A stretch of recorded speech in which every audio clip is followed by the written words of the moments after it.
Assalamualaikum warahmatullahi wabarakatuh.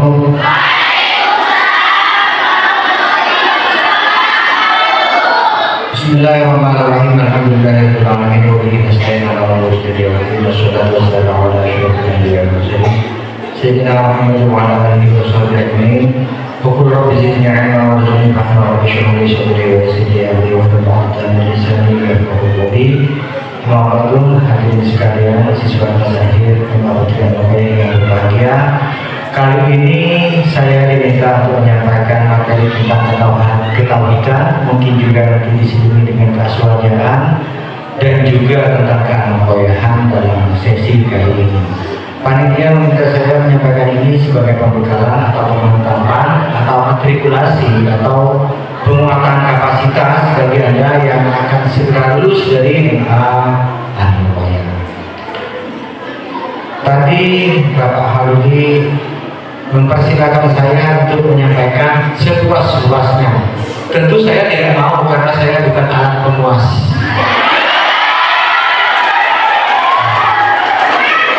Saya tetap mau rasional saja, saya ngomong 15 menit atau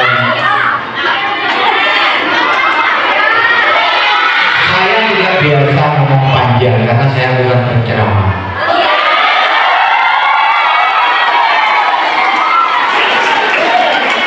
Lagi pula saya mau ngomong panjang, buat apa saya membawakan jembuir?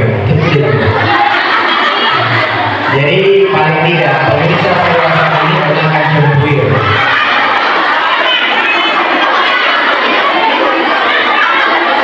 Ini kalau dibilang pertunjukan, ini namanya kelas VIP, kelas depan. Anda itu tribun kelas murah dan kanan ini. Jadi yang penonton yang mahalnya kayak gitu. Halo jembuir. Tidak ada panggung manapun di dunia yang penontonnya hanya jembuir, hanya ada di sini.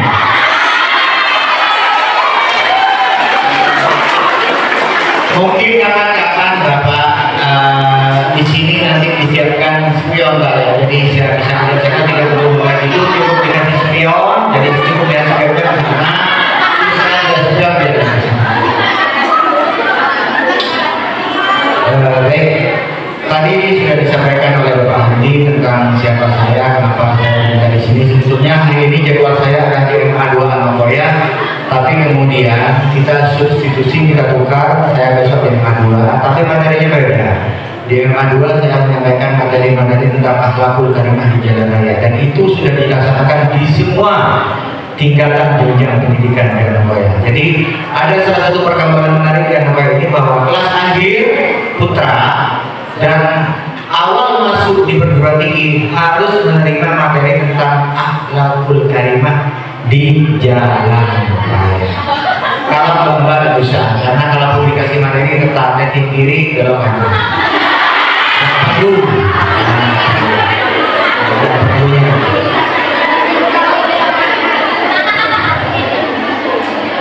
Hadirin sekalian, saya akan mulai materi ini dari tentang keanokoyahan. Kebetulan saya memang mampu masuk materi aswaja dan keanokoyahan. Ini sebenarnya di mana Pak? Sana ya. Jadi secara teknik penetapan speaker itu keliru. Speaker itu mestinya di depan hadap ke belakang. Kenapa? Karena telinga orang kan begini. Jadi dari depan yang benar. Meskipun keras dari belakang itu pasti nggak efektif. Itu teorinya begitu. Speaker harus dari depan karena telinga orang kan begini. Jadi dari depan. Jadi nggak efektif dari situ. Jadi apa-apa itu ada ilmunya, itu kan. Tekannya pada speaker beda ilmu. Tekan pada ini beda ilmu nah. Mereka tak bisa jadi ya. Orang biasanya. Assalamualaikum warahmatullahi wabarakatuh. Itu coba ya. Kadang mau orang Polri. Meskipun berganti pun ada ilmunya. Jadi posisinya 45 derajat dengan jarak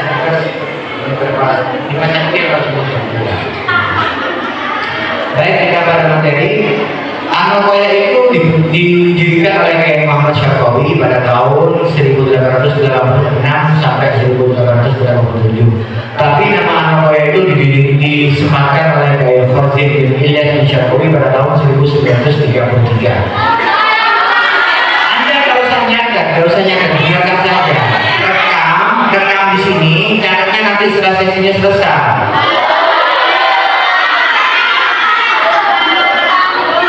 Memorinya itu biasa. Kalau menggunakan pentol ada tak dicekak. Pentol sebelah timur ada tak. Coba dilatih memori dirinya. Anda kalau semakin dilatih memorinya kuat. Jadi ini kalau berjalan dilatih itu semakin lemah.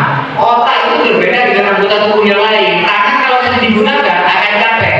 Tapi kebalikannya, kalau otak jarang digunakan jadi otak-otak.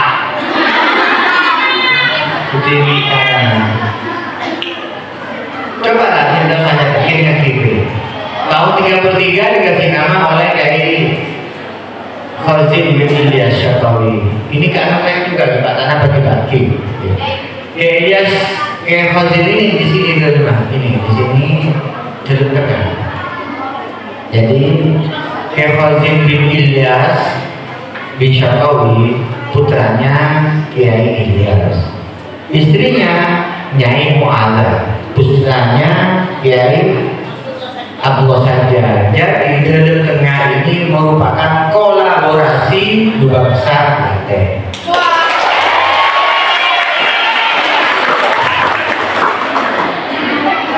Kalau Pak Khalid ini kolaborasi dalam bertakun juga jadi dalam bertakun. An-Noqoyah itu diambil dari nama kitab karangan Jalaluddin Imam Asy'ari. Namanya An-Noqoyah yang dikasih syarah tadi oleh Asy'ari dengan nama Imam Diroyah Al-Qur'an An-Noqoyah. Isinya 14 disiplin ilmu. 13 disiplin ilmunya sudah dinadorkan oleh mbak saya namanya Kiai Mahfud menjadi Manzumatul Noqoyah. Ada 1100 bait. Sisanya 3 disiplin ilmu lagi insya Allah saya yang menuliskannya. Sekarang sedang progres. Saya ngasih tahu kepada kalian ini bukan pamer, minta sambungan doa. Semoga saya bisa istiqomah setiap hari atau setiap 2 hari. Jadi saya tahu itu mau menyelesaikan kitab itu. Sudah ya, begitu saja yang dapat saya sampaikan. Karena kemarin, karena intinya anak ini mah itu, anak itu ya. Begitu saja yang dapat saya sampaikan. Sebelumnya mohon maaf. Apa? Logik. Apa?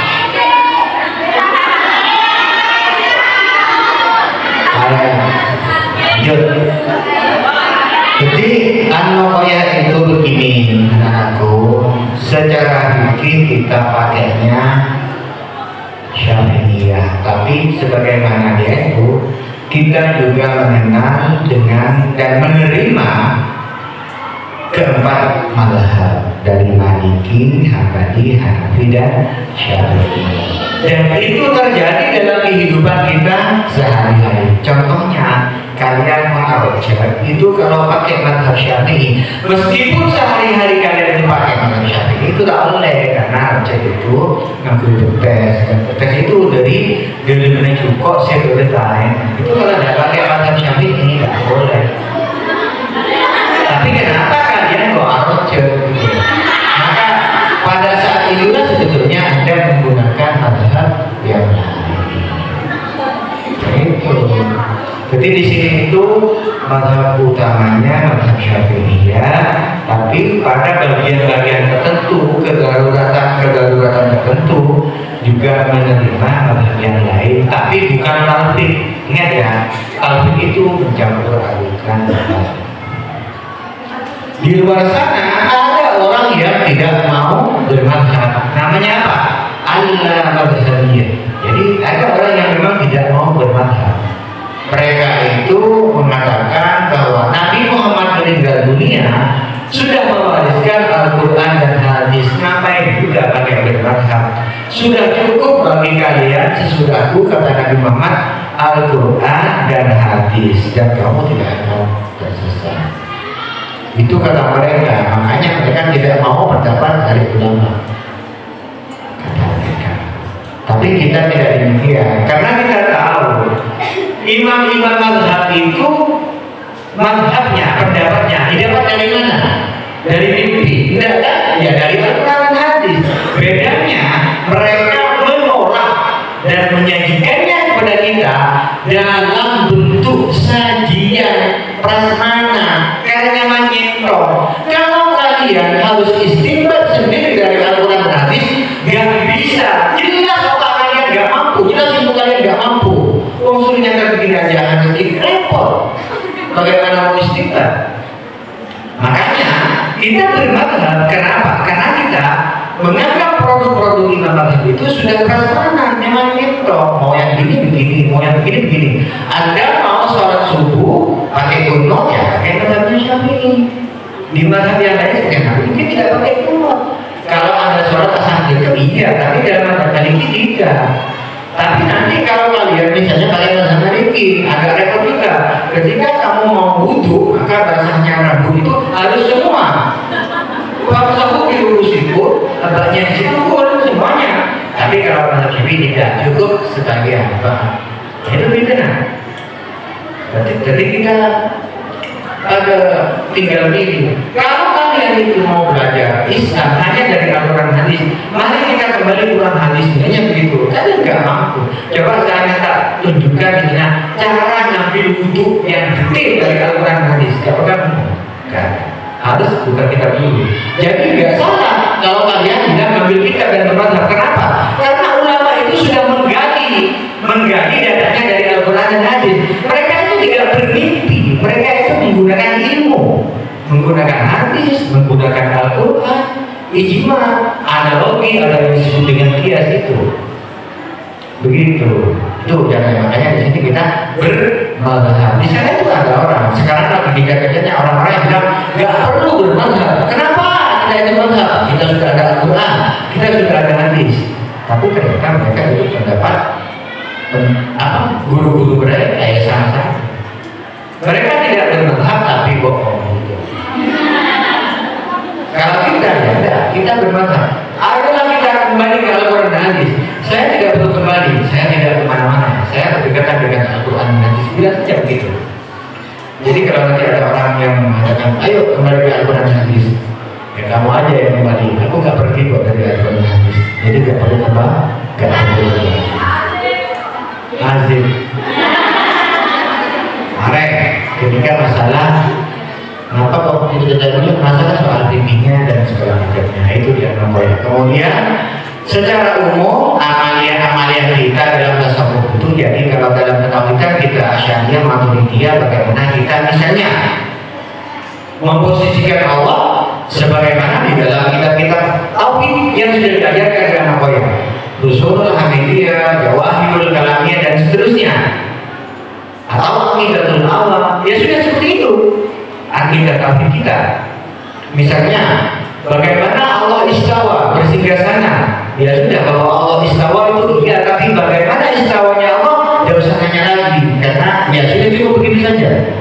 Ada sekarang namanya kelompok Mutajassimah. Apa Mutajassimah? Itu membayangkan Tuhan itu berbisik, berjisik. Jadi ngangkor yang mau dengar, pangeran kan berjisik. Itu Mutajassimah. Sekarang ada aliran yang begitu.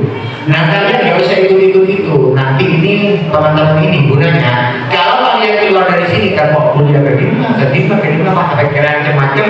Karena mau berencana, pangeran yang hari ya kuliah jadi di rumah pangeran kamu. Kata temanmu di pondok, kata gurumu di pondok, Tuhan itu seperti apa? Tuhan itu katanya ada di Ar-Rahman, Al-Arsyis kalau Ar-Rahman itu Allah Ar-Rahman bersinggah sana ya kata. Ya kamu tahu nggak singgah sananya kayak apa?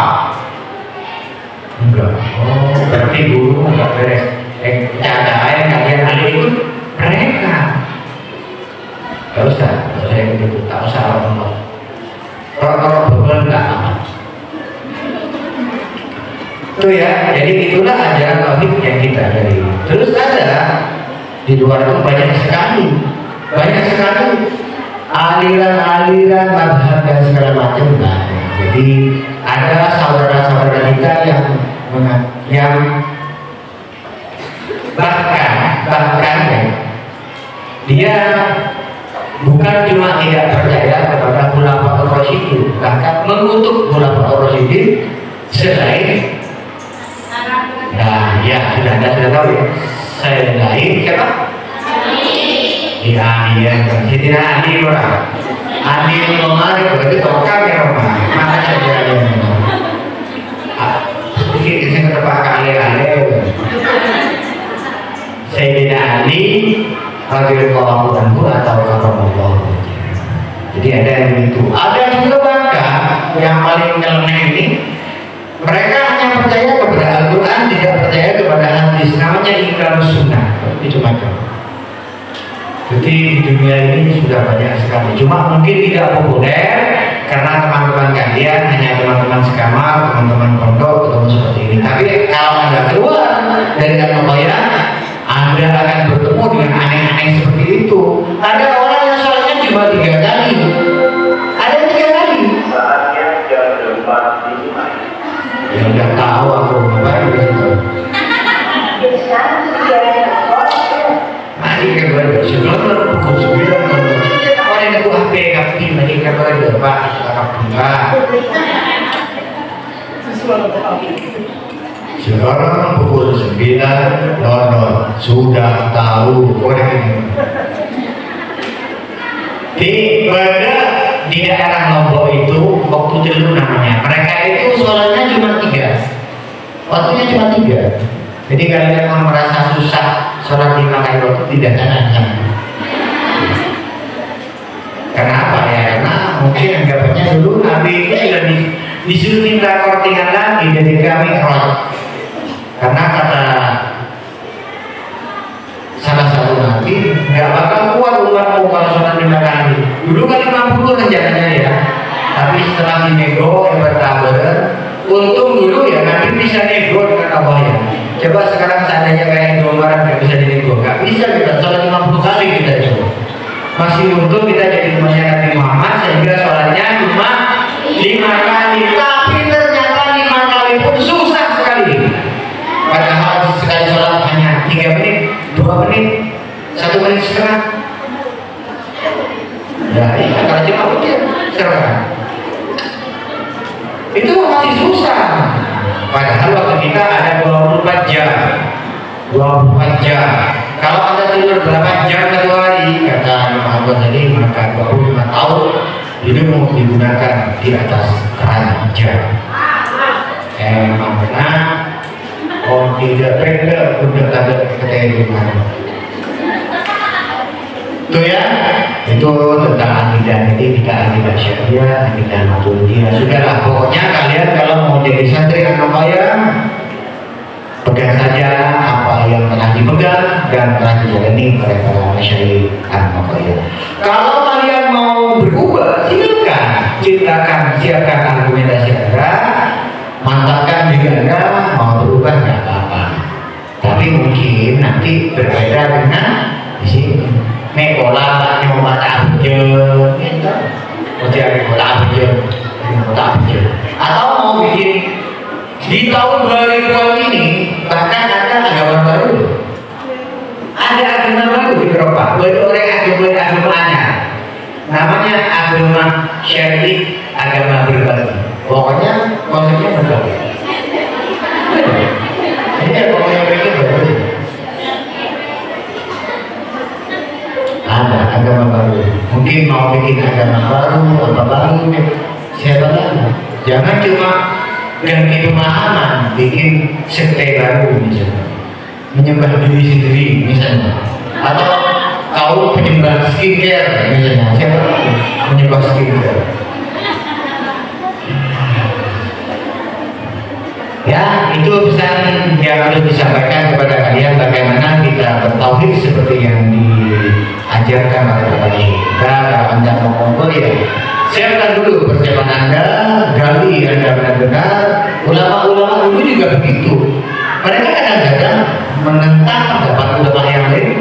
Berbeda pendapat itu tidak apa-apa, asalkan Anda siap argumennya.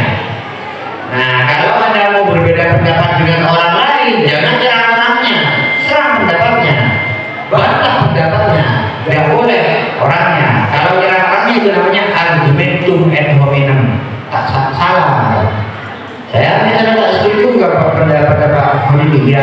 jelaskan bahwa saya tidak setuju dengan pendapat Bapak Holidi. Gak usah benci sama Pak Holidi. Monggo jangan tetap Apollo karena pendapatnya kan apa standar dan Apollo gak usah. Ulama-ulama dulu tuh begitu. Di Anomoya pun begitu. Contohnya misalnya ada pilkada dari dulu di sini tak ada, Bere, Timur, sana tak ada. Tapi monggo jangan Apollo sama-sama makan sate, sama-sama makan gulai. Itu terbiasa seperti itu. Kita beda pendapat dan masalah. Yang penting jangan benci sama orangnya.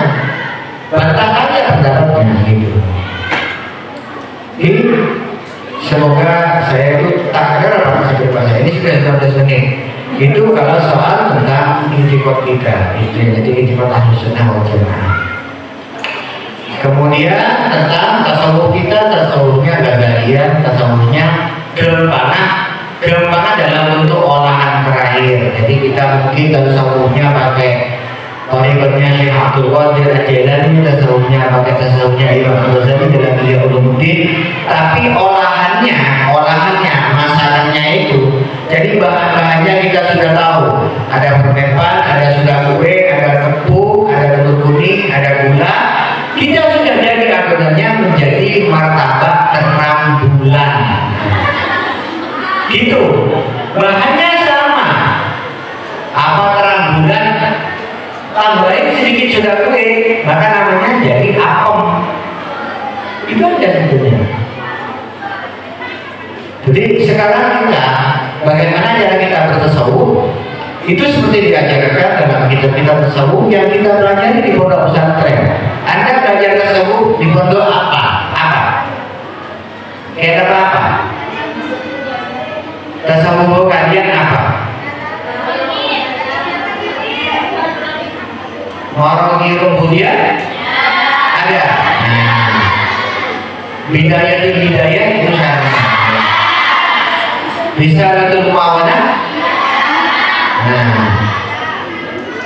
Kalau Risalatul Mu'awanah itu kombinasi antara tasawuf dan fikih. Jadi kalian kalau sholat subuh, habis sholat subuh apa yang dibaca? La ilaha illallah wahdahu la syarika lahu lahul hamdu wa ala kulli syai'in qadir. 10 kali tidak mengubah posisi duduk. Nah, itu berarti namanya Risalatul Mu'awanah. Sama dengan maulid. Jadi kalian sudah tahu. Jadi ingat, jadi berbaca 10 kali, tapi 10 kali tidak mengubah posisi duduk seperti tahiyat. Nah, itu harus dijaga. Nah, kalian orang lain mungkin katanya, mari punya langsung selah dia. Kalau di sini karena sudah ngaji Risalatul Mu'awanah, maka tinggalnya kerja mensubuh dan maghrib tak mengubah posisi tujuh. Jadi masih posisi seperti kalian terakhir, jempol kanan masih ditekuk persis seperti sampai selesai sebelum bagian dulu. Terus imam sampai tinggal Allahumma anta salam wa minka salam, pas Allah adem sehingga bahunya lurus dengan jamaah. Nah itu loh, katanya begitu, itu akan dilakukan seperti itu. Di tasawuf itu kita belajar bagaimana menjalani kehidupan ritual keagamaan kita seperti yang sudah dijalankan, dialami, diterapkan oleh para pendahulu kita melalui kitab-kitab yang diriwayatkan dari gurunya sampai kepada Nabi Muhammad SAW. Nikah masalah soal apa Pak? Tadi soal tasawuf, fikih sudah. Apakah ada punya perubahan? Tertarik kan Pak? Ternyata materinya 15 menit cuma selesai. Kalau saya selesai sekarang, ini Bapak hari ini bingung karena kalian pas sekolah yang ada dulu. Padahal kalian rencananya mau ditahan sampai pukul 19.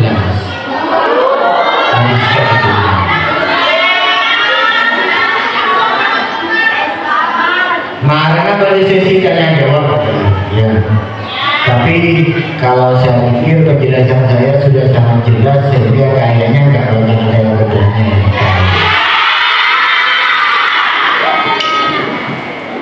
Sedikit tambahan, saya mau jelaskan, mungkin kalian sudah pernah mendengar kisah cerita tentang Anokoya, tapi perlu saya ulang lagi bahwa Anokoya itu bentuknya kedaerahan, jadi tidak ada pengasuh tunggal, adanya kepengasuhan Delem Tengah, Delem Banten, ada satu utara bisa utara Yusel, Yusel.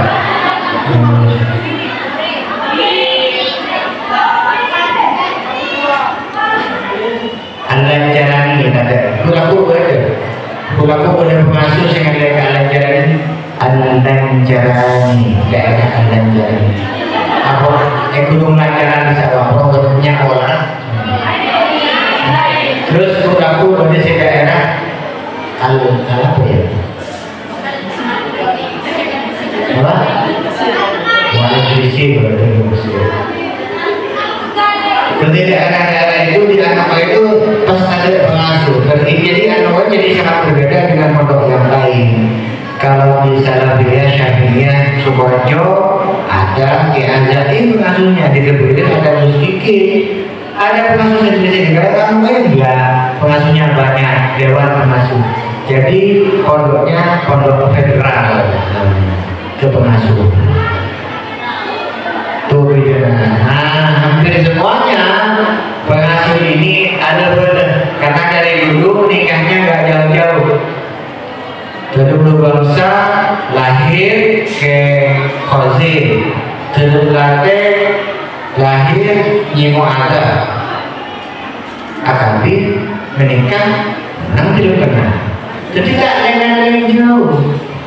Terus mbak saya namanya Kiai Mahfud. Kiai Mahfud itu dari Kiai Husain. Terus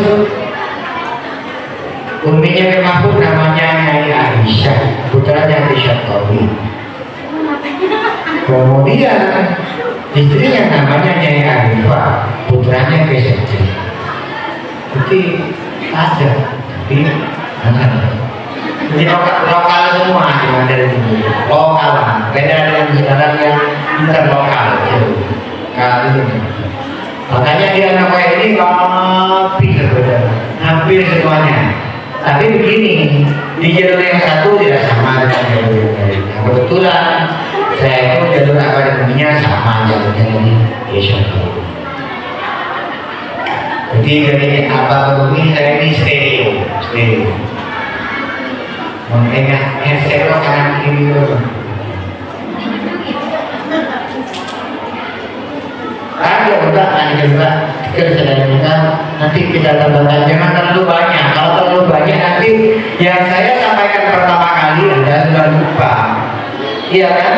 Iya, jangan terlalu banyak. Sebetulnya kalau mau saya sampaikan materi apa saja banyak, masih banyak yang bisa saya sampaikan tentang sejarah Anokoya, politik di Anokoya, itu banyak ceritanya. Tapi ya sudah, tidak perlu banyak, cukup sedikit saja. Nanti kalian bisa menanyakan. Misalnya begini, misalnya Kiai Syarqawi itu mursyid thariqah, punya thariqah, beberapa aliran thariqah, dan dalam manuskripnya pernah mengijazahkan thariqah Naqsyabandiyah Qadiriyah kepada santrinya. Tapi kenapa kok thariqah di Anokoya sekarang tidak muncul? Nah, itu bisa jadi pertanyaan. Memang itu sengaja tidak dijelaskan oleh saya agar kalian punya bahan untuk ditanyakan. Makanya kita bosan kalau cerita lagi. Jadi itu saja saya kira lebarnya, tidak perlu panjang lebar, karena panjang dan lebar itu ukurannya tukang, ya. Kalau mengukur panjang dan lebar, tinggi, panjang dan lebar itu lah patokan. Cukup itu saja dari saya. Kalau ada pertanyaan, siapkan pertanyaanmu. Pertanyaannya harus matang ya. Pikir dulu, dicatat, dan aturannya saya kasih aturan.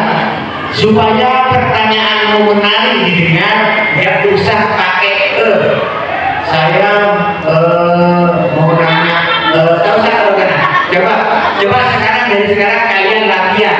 Kalau mau nanya, kalau mau ngomong, nggak usah pakai nggak usah.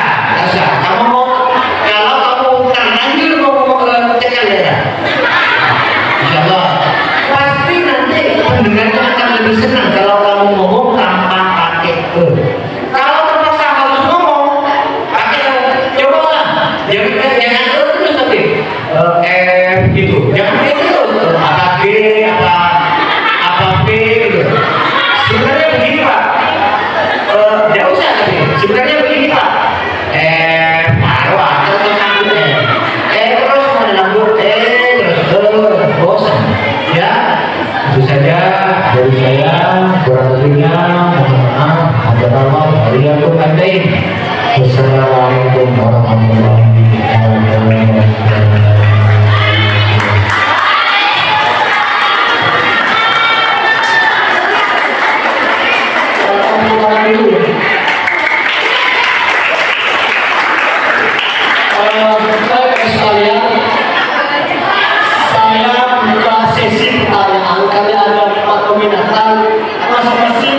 Jadi tidak harus selalu bertanya. Anda komen nggak apa-apa. Biasanya di mana-mana kalau saya sekarang bikin diskusi, tidak harus bertanya. Komen juga nggak apa-apa. Like nggak apa-apa. Ada tanggal boleh per komunitas satu, ada 4 komunitas, silakan satu komunitas satu dulu. Bisa ada Iis, ada Mia, ada Ika, ada Bibi. Silakan yang Ika.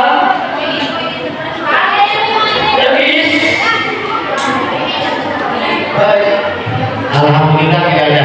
Ada. Silakan Is, maju.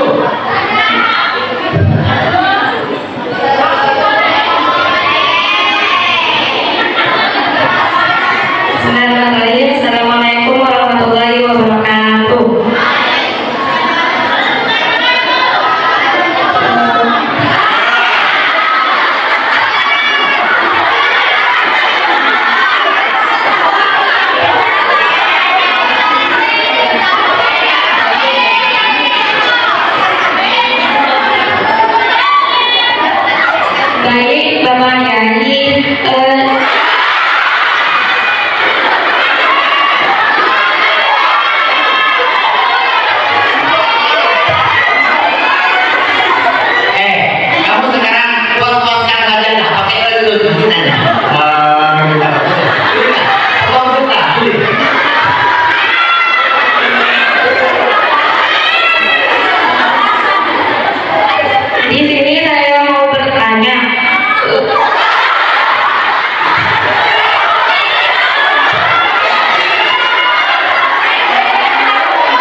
Pertama, nyarek kan.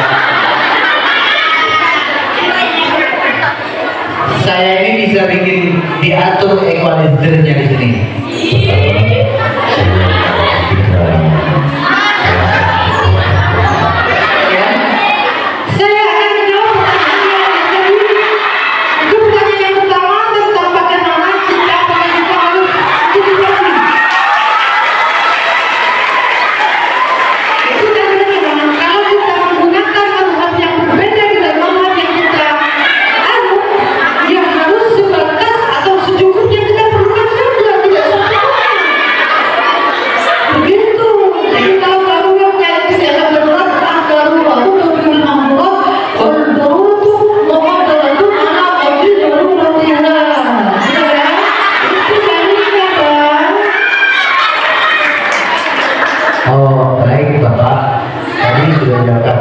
Iya, saya paham. Jadi kalau ya, jadi bagaimana kita menggunakan misalnya kita soal setara bisa aja nang di Eropa misalnya susah ada yang ditolak, susah. Kenapa? Karena di sana toilet sudah tidak pakai air, pakai tisu. Jadi kalian kalau mau pakai tisu aja. Nggak ada air, gimana kalau kita mau sucinya harus pakai air. Jadi misalnya kalian mau istinja harus pakai benda keras. Kalau kalian mau tetap paksa pakai itu susah, kan batu di sana. Adanya tisu ya sudah pakai tisu saja. Gitu lah. Ya, cukup bencana. Pada menjelaskan petes, ya petes itu cukup bencana. Tahu sama lega selain gitu. Selainnya boleh boleh. Yang nomor 2, pertanyaan soal toriko. Toriko itu saya nggak tahu karena kebanyakan di sini karena bukan pemasuk tunggal. Jadi kalau mau bertoriko sendiri-sendiri saja, Terbukti bahwa ada riwayat bahkan doanya Syarqawi ada itu jelas disampaikan tentang toriko Naksabaniyah, Khalidiyah, dan kalau tidak betul juga Syarqiyah ada. Bukan cuma satu mana Syarqawi. Itu kenyataannya. Ada yang disebut dalam Kawadowoso, ada si Kejember, yang Naksabaniyah, Khalidiyah itu. Manuskripnya baru ditemukan di dalam Yamen ya. Kalau dia yang bertoriko di sana ya nggak tahu, tapi yang setidaknya saya lihat caranya. Tahu siapa apa? Terus kita juga memahami dalam pengertian ya bertoriko itu seperti apa. Sampai ada seorang santri bertanya kepada Allah Muhammad Kaki kenapa tidak ada mau bertoriko? Oh toriko sekarang yang ngajar sudah cukup itu aja. Itu bahasanya. Jadi Anda harus memahami bahwa kata-kata toriko di situ, tarikat di situ bisa berubah definisinya, konteksnya sedang ngomong apa, begitu loh. Terus harus memilih toriko yang mana. Kita bisa ikut yang versi itu namanya Mu'tabar, yang sudah Mu'tabar terserah. Anda mau Naksabandi, Anda mau Qadiriyah Naksabandiyah, mau Tijaniyah, mau Khalidiyah, yang penting dianggap Mu'tabar. Mu'tabar itu populer dan sudah dalam tanda petik didaki oleh jamaah yang menjadi bagian pertorikohan bukan ulama. Itu apa? Agar kalian nggak repot. Misalnya kalian mau ikut torikoh Maulawiyah, kalian nggak sanggup. Torikoh Maulawiyah itu torikohnya Maulana Rumi yang dirinya pakai berputar, pakai karya itu. Itu torikoh juga. Untuk apa? Untuk trans, mencapai Allah melalui caranya dengan menggerakkan seluruh tubuh. Jadi pakai pusaran semesta. Jadi sebetulnya bertoriko itu cara kita berpikir. Pikir tidak sembarangan, harus ada caranya. Kata Rumi begini, setiap murid harus punya seorang mursyid. Setiap murid harus punya seorang guru. Itu kata Rumi. Kenapa? Karena tanpa seorang guru kamu harus menempuh 100 tahun bagi 2 hari perjalanan. Itu kepanjang. Itu keren banget tuh. Tanpa seorang guru, murid harus menempuh 100 tahun untuk perjalanan yang mestinya cukup 2 hari. Kenapa? KAB. Nah itu beda. Itu bahasanya dulu. Jadi mungkin guru yang tadi bertanya konteksnya berbeda. Jadi saya tidak mau bentur-benturkan seperti itu. Tidak perlu membentur-benturkan seperti itu, tidak perlu. Kalau sudah meyakini benar, ada contohnya, lakukan saja. Ini kan terakhir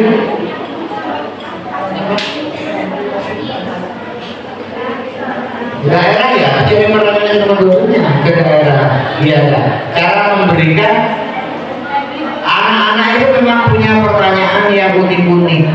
Saya dulu pernah ditanyain anak kecil ketika ada terbuso, pas anak-anak pangeran bergelar di nikah. Dia namanya anak-anak itu, karena anak-anak dia tidak apa-apa, yang apa-apa itu kalau bapak-bapak yang nanya itu susah mah. Makanya orang tua harus punya jawaban. Kontennya beda. Enak ya kalau jadi Tuhan mau diatur apa saja. Kadang-kadang pertanyaan anak-anak itu katanya kita harus menyembah Allah, tapi Allah tidak bisa dilihat. Gimana cara kita menyembah sesuatu yang tidak bisa dilihat? Begini nah, sesuatu yang terlalu besar kita tidak mampu menangkapnya, sebagaimana kita tidak bisa menangkap sesuatu yang terlalu kecil. Kamu butuh mikroskop untuk melihat kuman, kamu butuh tauhid untuk mempercayai itu.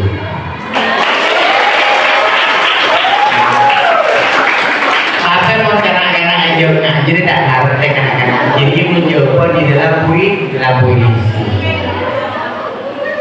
Ya begitulah.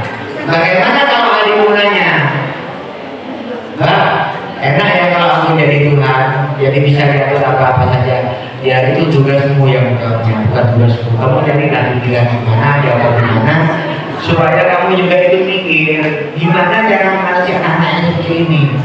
Enak itu kan menurut kamu deh. Kamu disuruh ngurus alam semesta, mampu apa enggak?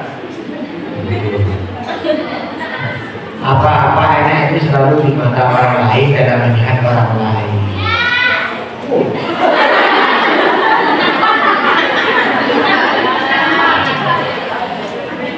Kibon, apa sudah selesai? Apa mau ada pertanyaan lagi? Terserah Bapak Menteri. Sekali lagi.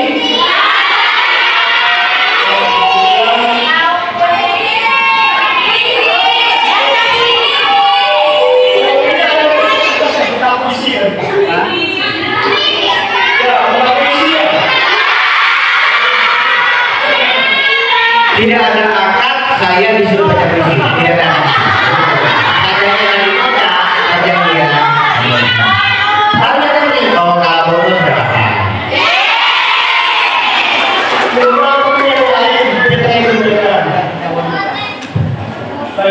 Gulmanya apa? Jadi kalian rembega tepat, mau rembega baca puisi, singkok, kemudian ada akad baca puisi. Tapi kalau kalian baca kita bonus, itu juga ada.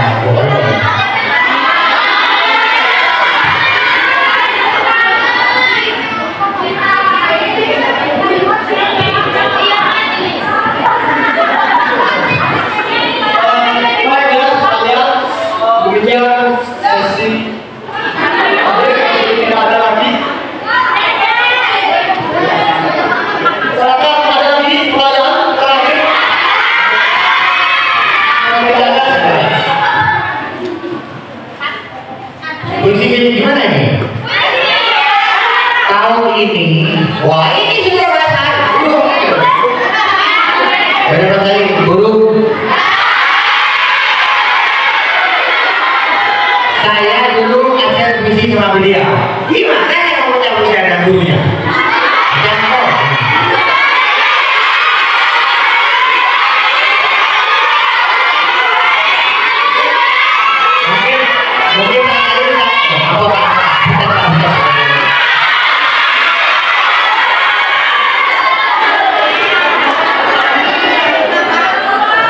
Saya pernah bikin puisi bertiga sama Pak Sari. Namanya pertemuan saya Aa sama Pak Sari. Pernah bikin antologi puisi bertiga pertemuan. Tak pernah dibahas di sini ya? Atau jangan-jangan kalian juga baru tahu? Minta Pak Sari disuruh bedah buku di sini. Ada Pak Sari punya buku namanya judulnya Pertemuan. Saya belajar sama Pak Sari puisi. Cuma Pak Sari itu nggak teruskan, nggak lanjutkan. Insya Allah tahun ini saya menerbitkan 3 buku puisi sekaligus. Karena empat.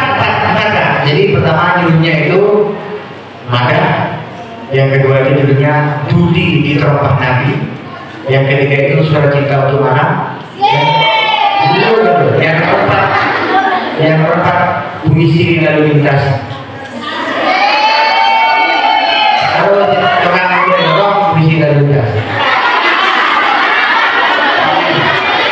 Saya ngobrol, saya tanya helm, matanya sih dulu. Puisi Lalu Lintas. Saya membaca puisi yang pendek saja. Kalau kalian mau dari tadi, saya bisa baca puisi yang sangat panjang. Kalian baca puisi ini nanti setelah menikah. Karena saya menulis puisi ini ketika pertama kali menikah.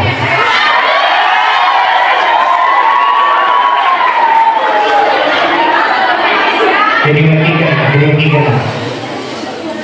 Dengan menikahimu, kubuktikan keteguhan hati memilih belahan jiwa, sebagaimana janji puisi pada kata-kata.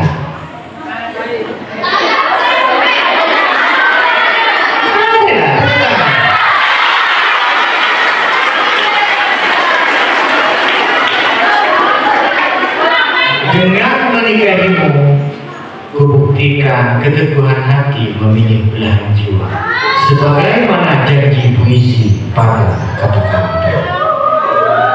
Nah, kata-kata itu hanya tumpukan abjad yang berseliweran yang mungkin dilupakan. Puisilah yang membuat dia berdiri. Kamu mungkin sekuntum bunga yang terserak di mana-mana. Akulah yang akan membuatmu berdiri.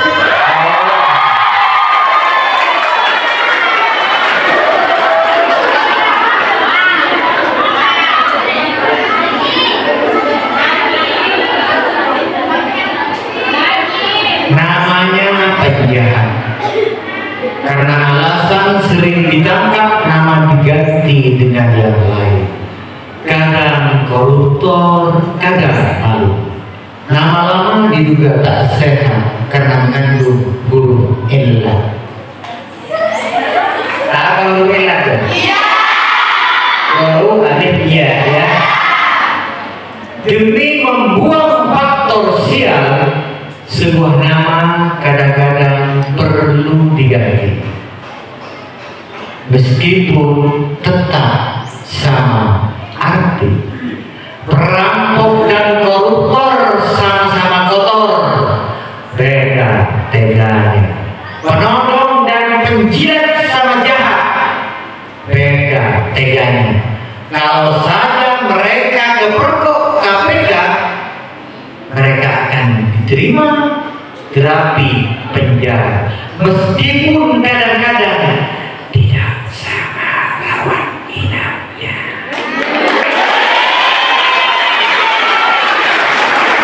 Dari satu akar kata, nama dibentuk aneka rupa. Perampok, koruptor, penodong, penjilat, wazannya selalu pasti punya nilai cacat karena ia mengandung huruf elat ala wazni penjahat. Terima kasih.